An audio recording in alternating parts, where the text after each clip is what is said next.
כן. אני דמיינתי שנת חורף.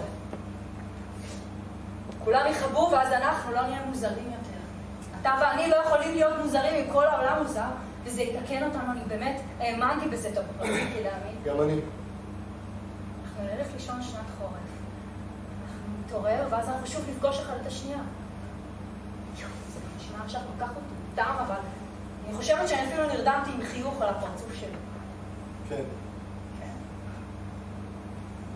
החיוך הזה אני ראיתי כל יום במשך שנה. ואז אני מתעוררת, ואתה לא נמצא. אני מתעוררת ובעלי נעלם, אתה והפירומנית. לא פירומנית. סתום את הטפית! אתה והיא נעלמתם. אתם סידרתם לעצמכם חיים חדשים שאני זאת שנתנה לך. והשינה הזאת שלי, השינה עם כל החלומות, עלינו ביום שאחרי לא היה לזה שום משמעות, שום פאקינג משמעות. פאק! נו, אתה מאושר עכשיו? בחיים החדשים האלה שלכם אתם מאושר? אתה נראה מאושר. רק אתה והיא, אה? לא.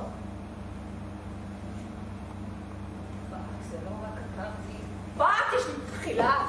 לא, זה הרי ברור, זה הרי הגיוני שיהיה לך ילד עכשיו. היא יכולה, הפירומנית יכולה. זה שאני לא יכולה, זה לא פאק. אני ממש מצטער, אוקיי? איך קוראים לו? אולה או אולהם? אני יכולה לראות תמונה, אני יכולה לראות איך קוראים להם. אני לא הולך להגיד לך. אני לא מדבר איתך על זה.